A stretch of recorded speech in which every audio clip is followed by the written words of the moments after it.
What's up, YouTube? Bobbles and Ball Cards back with another video. Hope everybody's doing good out there. Today is Wednesday, February 23rd, 2022. That obviously means, just so everyone is aware that watches this, if you are part of the group submissions, next Thursday is the deadline for the first March submission for 2022. But anyway, I wanted to get on today and just share something that has happened that I am not happy about, but I also want to share it with everyone. I know there's a lot of new people in this hobby. I know there is a lot of this that happens. It's not always easy as this to point out. I'm very aware that this happened because partly I have one of these cards, and number two, because someone involved with it was actually messaging me before this happened. So it's very frustrating. I want to show this because it is another form of how these things happen. And again, sometimes it's very hard to catch. It's very hard to figure out. There's so much out there, breakout cards. Ryan, he does a good job of trying to make people aware of, fake cards or fake slabs. Card porn does a good job of notifying the hobby about, bad things that are going on as well as good things. It's not always bad things. But, in a time like right now, and I say a time like right now, so many people came in because everything was easy. Everything was list it, sell it, profit. Buy more, list, sell, profit. It was rinse and repeat. It was no thought. It was no strategies. It was really, quite honestly, it was very little knowledge even needed to know how to do sports cards. And I say do sports cards because whether you are collecting, flipping, whatever you want to call it, a lot of the times, and I'm not going to say everybody because I personally know people that don't really sell anything, but most all of us at some point are selling a card or cards or whatever to fund other purchases in the hobby. I am one of those. I've said it many times, the way I buy things is by selling things, and when things affect the way I can sell or the values, it gets very frustrating.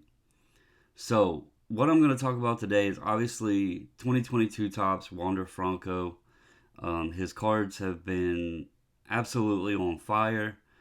Whether you trust in the values or whether they make much sense, it is the hottest thing out right now. And people are going to do what they can to gain a strategic advantage, especially if they want something that they feel they can get at a bargain and then sell at a higher price. So, what am I referring to? Well, go over here first on this screen. As you see here, there's a Topps 2022 Series 1 Wander Franco rookie card, and I'm referring to this one right here, Silver Pack Orange out of 25 1987 Chrome Auto. It is on auction. It has 3 days, 5 hours left. We can click on here. You can see here the seller. It's located in Washington. It's had 3 bids. It's at $1,034. There's a couple other auctions currently that are going on. Like this one was just listed. It's at $330. There's one here that's at $1,100. It has 21 bids. This one, they listed theirs a little bit above what I had mine at. I didn't know what to put it at. There's been no sales of the card so far. I will say there was one on auction that had a legitimate bid of $4,000, and then the zero feedback guys got on and bid it up to like $5,900.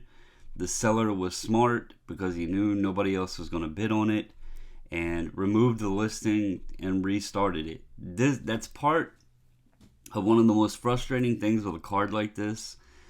To accurately set what the value would be, the best way to do it is auction.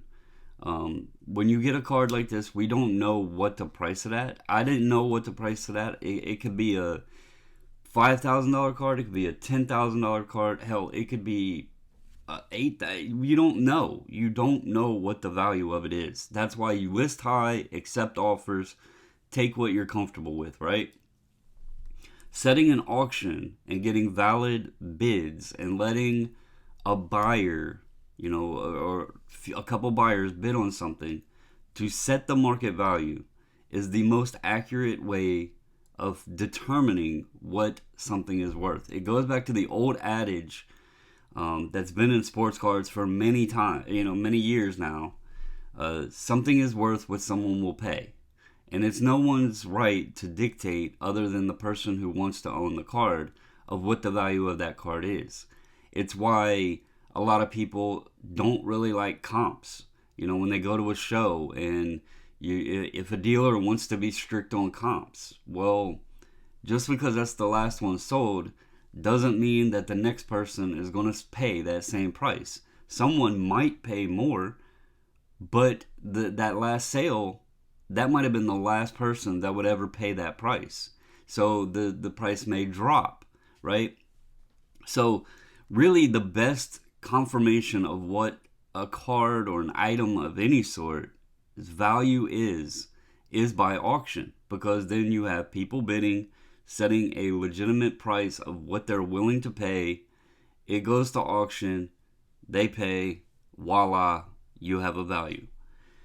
The unfortunate event is eBay needs to fix this, because the shill bidding that goes on, it's very prevalent right now. You can go on many auctions and see 0 feedback, 2 feedback, 3 feedback. And I get it. People are going to say, well, you got to start somewhere. No, I get that as well. But when it's just clear that there's like 2 0 feedbacks, like running a price up, which is the case of the one that ran up to $5,900. It sucked, because a $4,000 value on this card would have been a great price. And there was a legitimate $4,000 bid on it. The bidder had, I think it was 4,300 feedback or something like that. It was in the thousands on their feedback. So it was a legitimate bid. And then, like I said, there was some 0 feedbacks came in, and they worked the ladder up to $5,900. They removed it, relisted the card. Well, now, and you'll see here, I didn't put mine at auction. I do own one of these. This is mine. It has 33 watchers. I had it listed at $10,000 or best offer, because I did not know what it would go for. Truth be told, I hope in the $3,000 to $5,000 range. But what happened this morning has since caused difficulty with that. And it was very obvious what was going on. That's why it did not take me any time to figure this out. I had a seller a buyer that sent me an offer last night. And the offer was around $2,000, I think. I started messaging back and forth, discussing it with them, telling them where I was at on price. I did tell them that I would, where I wanted to be on it. And they kept sending me other cards, other autograph cards. Well, I don't think it's worth that, because this one sold for this. And I'm like, look, here is a non-auto copy of this card that sold at auction for $1,325. I know about where I should be on this. If you're not interested at that price, great. No harm, no foul, whatever, right? Well, this morning, I get yet another offer from the same buyer. And then, I don't know, within 20 minutes later, I get, hey, can you please disregard my offer? At that point, I knew something was off, so I went to check, and lo and behold, I come over here, and I see there was one listed for $3,000 or best offer. And I was like, okay. So either someone just wanted to, and my first thought was someone pulled one out of, a single box or something like that. They just wanted their money back. They didn't care, so they listed it up, what have you, right? And, okay, so be it. Sometimes that's the seller's opinion. They just wanted to get what they got, and they were good to go. It sucks because now this is the first sale of it. And once again, this is why comps don't always mean jack, because just because that person only wanted X amount of dollars doesn't mean that someone else wouldn't have paid more.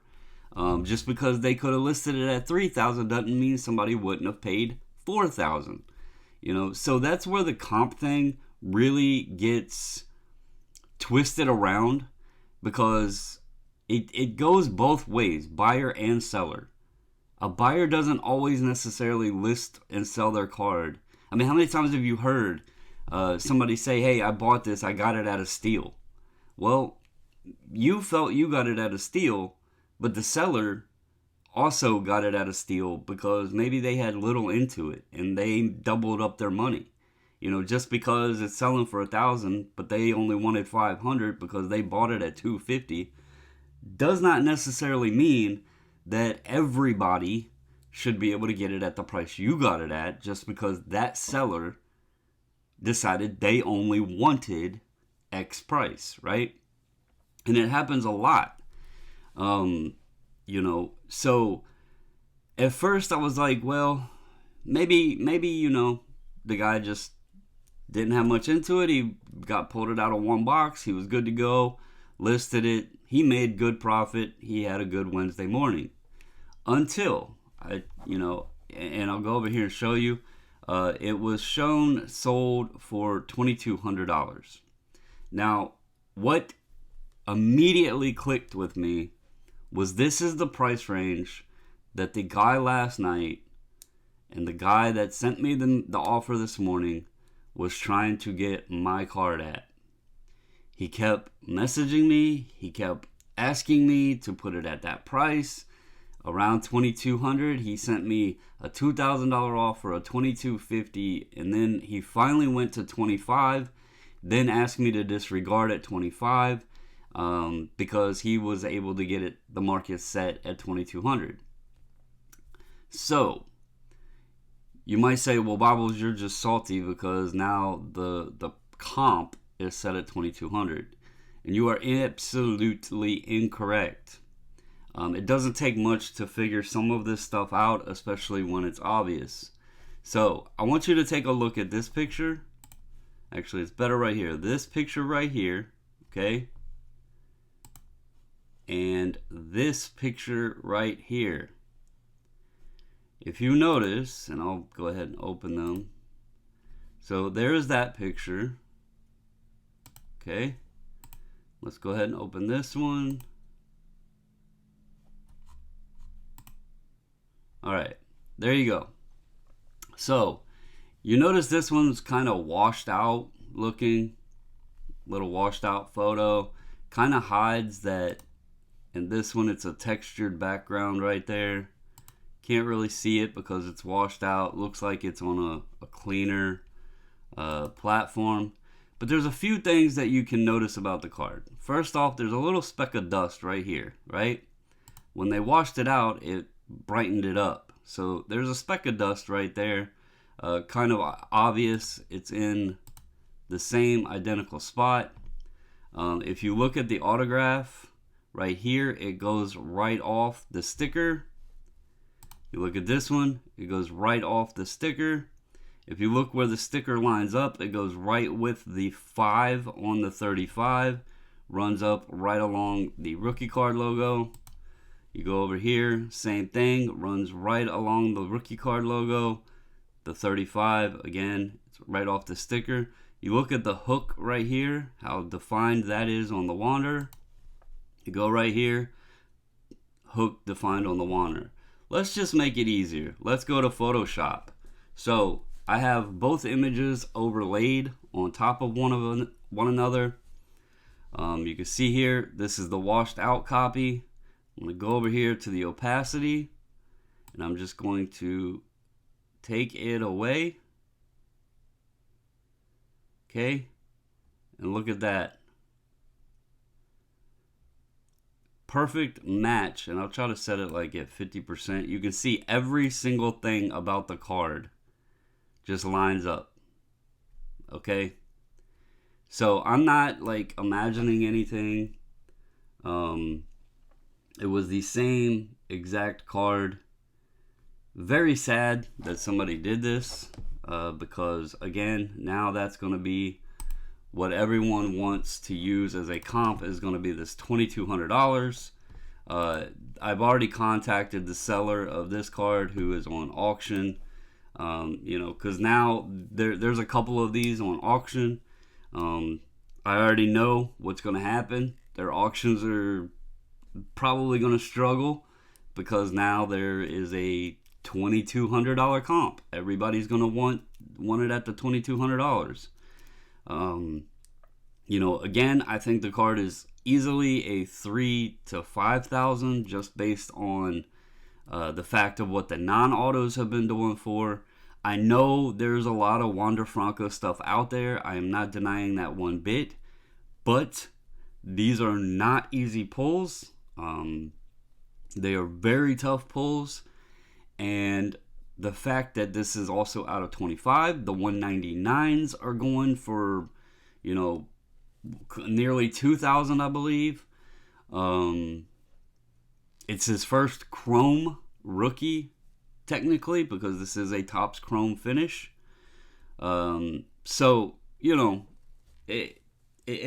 just wanted to share this. Again, this does go in both directions, both up and down. It wouldn't have took much for somebody to put one. I could have had mine at 10,000 or best offer, and easily you message somebody, hey, send me like a $8,000 offer. Let's set the market on this thing. Send me an $8,000 offer. I'll accept it. I'll just mark you off as paid. We're good to go. I'll let some auctions go through to get some other comps set up on it, and then I'll just post mine back up or something. It happens all the time in this hobby. It's very sad. Personally, if it doesn't make much sense to me. Like I said in the beginning, setting auctions, if eBay would figure that out, setting cards for auction. I don't do auctions because they are the easiest and highest rate of manipulation that there is on eBay. Obviously, people will shill bid up and then just not pay. Or you have, the whole other, the consignment companies. Look what the whole details with those was. That accusations have been going on for years with all of the major consigners like Probstein and PWCC and all them. When they were on eBay, it was always said, hell, even the bigger time auction houses, a lot of times you just don't know. The bidder information is private. You don't know. It's just a wild thing, man, and we have no way to 100% accurately and securely let people know that values and prices being shown are accurate. And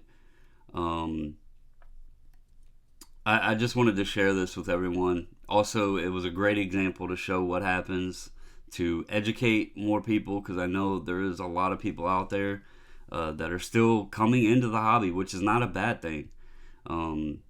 But the comps and the last sold price is what everybody gets hung up on when trying to determine what to pay for something. anybody that goes now and looks is going to see $2,200 on this Wander, and they're going to think, well, I'm not paying $1 more. Someone got one for $2,200. I'm not paying $1 more.